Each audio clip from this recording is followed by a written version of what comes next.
What if the loudest form of strength, Yas, was silence? What if solitude wasn't a punishment, but the ultimate path to power?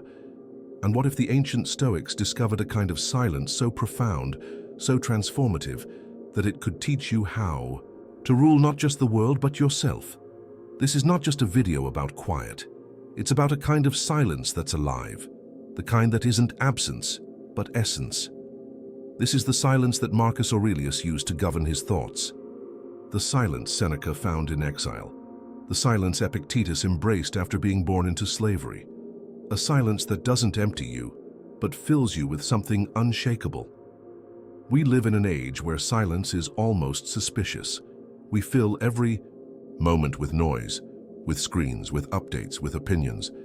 But the Stoics chose differently. They turned down the volume of the world so they could turn up the voice of reason, of virtue, of clarity. They didn't see silence as weakness. They saw it as strength. And maybe that's exactly what we've forgotten. Imagine this. You wake up and the world is already yelling. Your phone vibrates with urgency. The news screams another crisis. Social media begs for your attention. And in all that noise, where are you? Where is your mind? Where is your calm? The Stoics knew this dilemma. Well, even centuries ago, while the noise back then wasn't digital, it was deeply human. Gossip, conflict, distraction, public judgment, political chaos. The Stoics faced it all, but they learned to meet it with something rare: silence. Not the silence of avoidance, but the silence of self-control. Marcus Aurelius, the Roman emperor, had power, pressure, and responsibility most of us can't even imagine. Yet night after night he returned to silence, to a journal, to the thoughts that shaped his soul, not to brag, not to perform, but to stay centered, to return to himself. He wrote, "Waste no more time arguing what a good man should be. Be one." And what does it take to be one? Silence, reflection, clarity, courage. Because silence is not just the absence of noise, it's the presence of awareness. In that space where you stop reacting and start observing, you begin to reclaim your power. You begin to see your thoughts for what they are. Not facts, not threats, but just thoughts. You begin to realize you don't need to respond to every comment. You don't need to defend every opinion. You don't need to win every battle. Sometimes strength is walking away. Sometimes power is letting go. Sometimes the highest form of intelligence is silence. Seneca, the philosopher and statesman, once said, "It is a great thing to know the season for speech and the season for silence." And how many of us have lost this sense of season? We speak out of impulse, we argue out of pride, we post without pause. But Seneca knew words have weight. And silence? Sometimes it carries more. He believed that silence wasn't just restraint, it was wisdom. The ability to know when your words would build and when they would destroy, when to speak and when to listen. And above all, he believed that silence was necessary for the most important conversation of all, the one you have with yourself. That's why solitude and silence go hand in hand. Because in solitude, there are no performances, no masks, no audience to impress, just you, your thoughts, and the choice of what kind of person you want to be. Epictetus said, "First say to yourself what you would be, and then do what you have to do." But how can you say to yourself anything real, anything true, if you're never silent long enough to hear it? In silence, you hear your conscience. In silence, you feel your fear without judgment. In silence, you find your direction, not from others, but from within. And this is the core of Stoicism, that your strength comes not from controlling the world, but from mastering your response to it. And your response? It begins in silence, because silence is space, and space is clarity, and clarity is power. In a world of endless opinions, silence becomes a rare rebellion. It's the moment you stop explaining yourself, stop proving, stop performing. You begin to see that most of the noise isn't real. It's ego, dressed up in urgency. It's insecurity disguised as confidence. And once you see that clearly, you no longer need to participate in it. The Stoics believed that inner strength wasn't something loud or aggressive. It was quiet, steady, enduring. Like the roots of a great tree, unseen but holding everything together, and silence is what allows those roots to grow. You can't develop inner strength while constantly reacting. You can't cultivate virtue while drowning in noise. You need space, stillness, you need solitude, not to escape but to align, to come back to what matters, to who you truly are when the world isn't looking. Marcus Aurelius once reminded himself, "The best revenge is not to be like your enemy."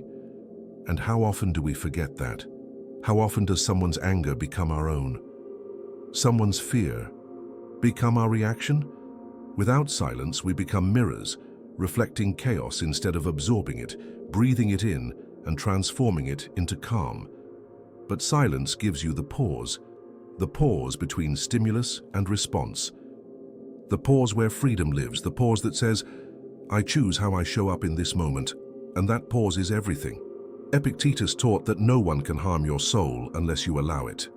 He said, "It's not what happens to you, but how you react to it that matters."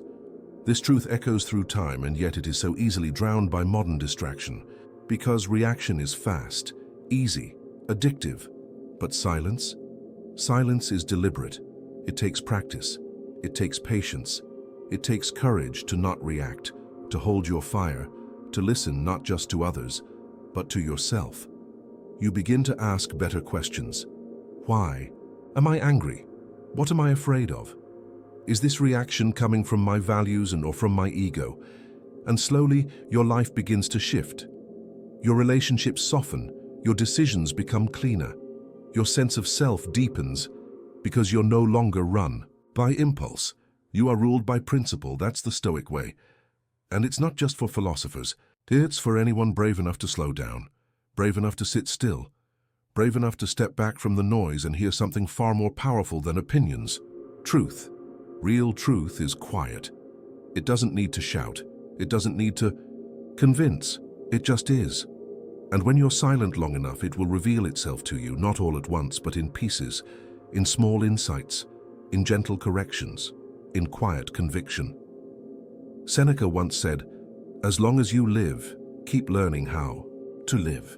That kind of learning doesn't come from shouting. It comes from observing, from reflecting, from letting silence teach you what the world cannot. Because the world will try to teach you that success is loud, that strength is domination, that influence is having the last word. But the Stoics knew the truth. Real strength is restraint. Real wisdom is humility. Real influence is earned in silence, not in spectacle. When you practice Stoic silence, you don't stop speaking. You just speak with intention. You don't stop acting. You just act from alignment. You don't stop feeling. You just feel without being ruled by your emotions. That's not detachment, it's mastery. And mastery doesn't come from a single breakthrough. It comes from returning over and over again to the breath, to the pause, to the silence. So next time life overwhelms you, try this. Don't answer right away. Don't post. Don't react. Just stop. Breathe. Wait. Listen. Let the silence hold. You let it cleanse your mind. Let it bring your attention back to what you can control, your mind, your values, your next move, and you'll see something shift. You'll see that silence doesn't make you invisible, it makes you powerful. Because the one who can remain calm when others lose control, that's the one everyone turns to when the storm hits. Silence, when practiced intentionally, becomes something far greater than just the absence of noise. It becomes a form of presence, a state of being, a quiet revolution inside the soul. One that refuses to be shaken by every gust of wind, every wave of criticism, every flare of emotion. And this, the Stoics knew, was the rarest form of power, because anyone can speak. Anyone can react, anyone can argue. But to hold yourself still while the world trembles, to meet rage with composure, to stand calmly while others rush to prove their point, that's mastery, that's inner freedom. And it doesn't come from some magical moment of enlightenment. It comes from discipline, from silence, from the daily practice of listening, not just to what's around you, but to what's within you. Because true stillness isn't external, it's internal. It's the ability to sit in a room by yourself, Not needing noise, not needing validation, not needing to be seen because you have already seen yourself. You've looked in the mirror of silence and made peace with who you are. And once you've done that, you don't need to convince anyone else. Marcus Aurelius, in the midst of war, in the courts of politics, surrounded by flattery and betrayal, still chose silence, still returned to solitude, still carved out time each day to write to himself, not for glory, not for fame, but for truth. He wrote, "If someone is able to show me that what I think or do is not right, I will happily change, for I seek the truth." And where does that truth reveal itself? In silence, not in argument, not in noise, but in the quiet honesty of reflection. That's what Stoic silence is about. It's not about bottling up your emotions or pretending to be unaffected. It's about giving yourself the space to feel fully, without being ruled by what you feel. It's about letting emotions rise like waves, but choosing not to be swept away by them. You observe, you understand, then you act, not from anger, not from fear, but from virtue. This is the strength that builds in solitude, when you don't have to explain yourself to anyone, when your actions are not a performance but a reflection of who you are becoming, when you are no longer reacting to life, but responding to it with intention, with awareness, with poise. Silence becomes your reset, your filter, your compass.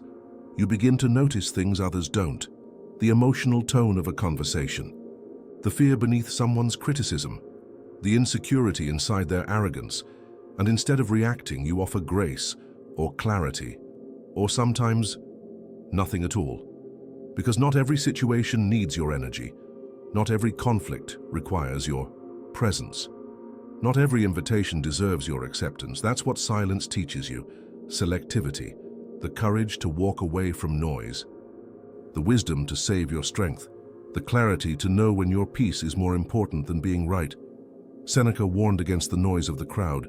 He wrote, "Associate with people who are likely to improve you. Welcome those whom you yourself can improve." And while that sounds simple, it takes courage to step away from empty conversation, from gossip, from shallow connections. It takes silence to recognize which voices truly matter and which ones only fill space. And when you begin to make that distinction, you protect your energy like something sacred. You stop wasting words. You stop trying to impress. You begin to move through life like a sculptor, carving away the unnecessary, making room for depth, for real presence, for meaning. This is why the Stoics prized silence, not as a technique, as a way of life. Because the more silent you become, the more clearly you see. And the more clearly you see, the less you suffer.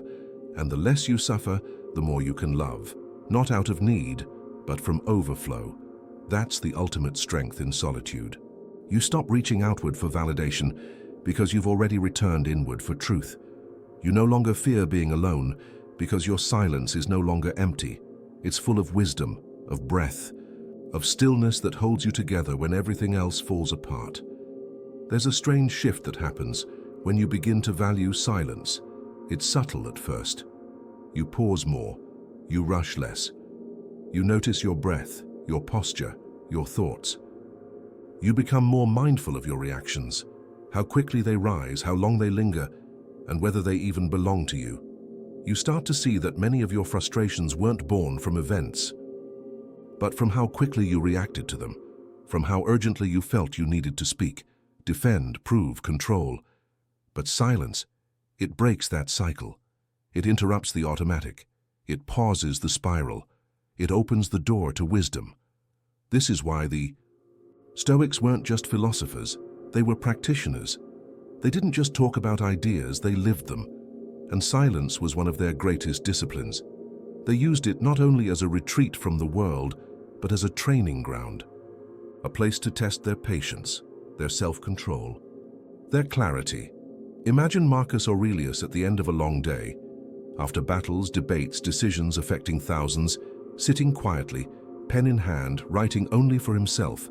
No audience, no performance, just a man facing his own thoughts with honesty. He wasn't looking for followers. He was looking for truth. That's what silence gave him, and that's what it offers you. A mirror. One that doesn't flatter, one that doesn't lie, one that shows you your fear, your pride, your distraction, but also your strength, your peace, your potential. You begin to realize that silence isn't something to endure, it's something to cultivate, because silence is where you learn the language of the soul, where you hear your inner compass, where you discover that so many of your needs are not real, they're echoes of the world's expectations. When you sit in silence long enough, you realize you don't need to be everywhere. You don't need to be liked by everyone. You don't need to always be understood. What you need is alignment, and alignment comes from within. The Stoics believed that every challenge, every insult, delay, discomfort was an opportunity to practice virtue, to strengthen the mind, and silence was a way to prepare for those moments, because in silence you simulate difficulty, you rehearse stillness. You fortify your mind so that when the noise comes, you're not overwhelmed, you're ready. That's what we've lost in today's world. We're always preparing for action, but almost never preparing for silence. We train for productivity, for performance, but not for stillness. And yet stillness is where power begins. It's the foundation beneath all action, the difference between noise and meaning, between reaction and response, between suffering and sovereignty. Epictetus said, "It is impossible for a man to learn what he thinks he already knows." And silence is how you unlearn, how you soften, how you make space for something new. It humbles you. That shows you that wisdom isn't always in having the answer. It's often in waiting for the right question. Because when you're silent, you don't just hear your own thoughts, you hear the world differently. You hear the anxiety in someone's anger. You hear the pain behind someone's sarcasm. You stop taking things so personally. You stop needing to fix everything. You begin to listen, not to react, but to understand. And that changes everything. Suddenly, conversations deepen. Relationships stabilize. Your inner dialogue softens. You stop being at war with life, and you start collaborating with it. That's the real gift of Stoic silence. Not detachment, not coldness, but presence. You are there, fully, without judgment, without noise, just there. And that's where life happens. Not in the rush, not in the broadcast, but in that quiet, steady place inside you. The place that doesn't need to be seen to be secure. The place that knows who you are, even when the world doesn't. It's where your values live. It's where your wisdom grows. It's where your strength rests. And when you return to that place again and again, you become something rare in today's world. You become whole. So what happens when you begin to live this way? Not occasionally, not once a year on a mountain retreat, but every day in small moments where silence becomes your companion rather than your discomfort. What happens is transformation. You begin to see that the world doesn't control your peace, you do. You begin to feel less like a passenger in your own life and more like the captain, not because everything is perfect, but because you've cultivated the one thing no one can take, stillness within. This is not about being stoic in the sense we're often misled to believe, emotionless, distant, cold. The Stoics felt deeply, but what they refused to do was let emotion govern them. They saw emotions as signals, not orders, and silence gave them the space to interpret those signals wisely. You might ask, but what do I do in silence? What if I don't hear anything at all? And the answer is simple. You don't do anything. You be, you observe. You let the layers peel back one by one. First, there's boredom, then restlessness, then discomfort, then maybe fear. But if you sit long enough, breathe long enough, trust the silence long enough, you find something else beneath it all. Clarity, presence, peace. And from that peace comes the real you, not the reactive version, not the anxious one trying to keep up, but the grounded version. The version who doesn't need noise to feel real. The version who doesn't need to speak to feel seen. The version who leads without shouting, who loves without clinging, who lives without pretending. That's the gift of Stoic silence. The strength to be unmoved by the chaos and unchanged by the crowd. And make no mistake, it's a strength that's trained, not given. It comes from choosing silence again and again, from not responding to every provocation, from walking away from drama, from embracing solitude not as loneliness, but as luxury. Marcus Aurelius wrote, Look well into yourself. There is a source of strength which will always spring up if you will always look. He was right, but you have to look. And to look clearly, you have to be quiet, because the noise outside will never stop. The world will never stop talking, but your peace doesn't depend on them. It depends on your practice, on your return to stillness, on your willingness to go against the current and seek not attention, but understanding. Understanding of yourself, of what you value, of who you are when no one's looking. And the more you return to that place, the more you'll realize you were never lost, just distracted, never broken, just buried, never weak, just surrounded by too much noise to remember your own power. Silence helped the Stoics remember. It can help you too. So tonight, maybe you don't need another notification.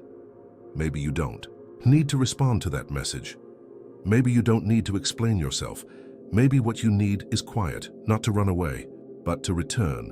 Return to the stillness that has been waiting inside you all along. If these Stoic quotes helped you find peace in your loneliness, don't forget to like, comment, and subscribe. More Stoic wisdom is on the way. And leave a dot so I know you were here.